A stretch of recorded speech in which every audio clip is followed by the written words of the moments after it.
Hi, Jamie. This is Ira. I'm recording here some thoughts on your proposal or planning document for your final project.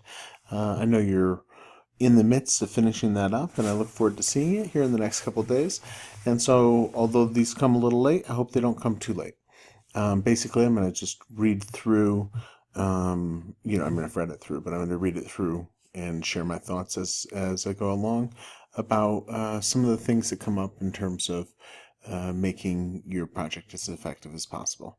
I love the idea of comparing classical rhetorical principles to contemporary journalism ethics. So right off the bat, I think it's a great idea. I think that's really cool and really interesting. I think creating it as a blog on WordPress is cool, but I do wonder a little bit about spreadability. So I wonder what your plan is to, um, get this careful, thoughtful work that you're doing into more people's hands. So how can you increase your reach there? Um, and I love the idea of doing this as a way of thinking about trust.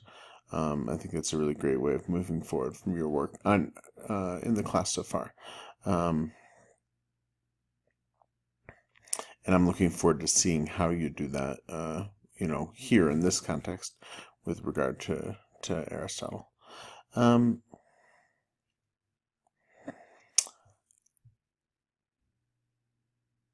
I'm a little curious how you're writing bias or leaning together with ethos, pathos, and logos. Obviously, those are terms that from the start for Aristotle all assume some bias, right? He's not writing about rhetoric in the context uh, of a society actually that has an expectation of unbiased news coverage. And in some ways, that's fair enough because we are not such a society, and we've very rarely and only sort of intermittently been one here in the United States, at best. But so I'm interested to see a little bit more how you think about bias relative to these three Aristotelian concepts: ethos, pathos, and logos. Especially because bias is one of those words that we talk about a lot.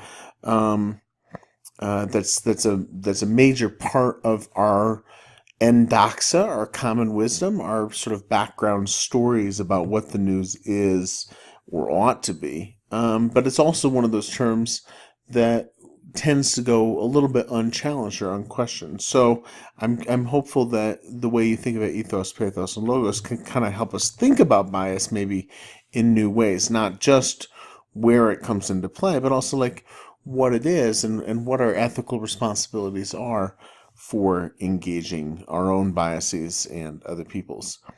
I love the idea of creating a video post, and I wonder if maybe even just like a super short video post, even if you also do a longer one, but something that is GIFable or something that is you can watch super quickly on Twitter if you're tweeting out to the page from your Twitter account. In other words, something I like the idea of creating a video post, and I hope that you can think about ways to do that that help you broaden the reach of the WordPress blog. I love the idea of using personal examples and like sort of looking at what went right, what went wrong with regard to bias. I think that's very cool.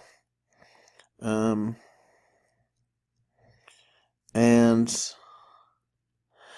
I think, here when we start coming into presidential speeches, which is interesting, of course, as a rhetorician, I'm quite interested in that.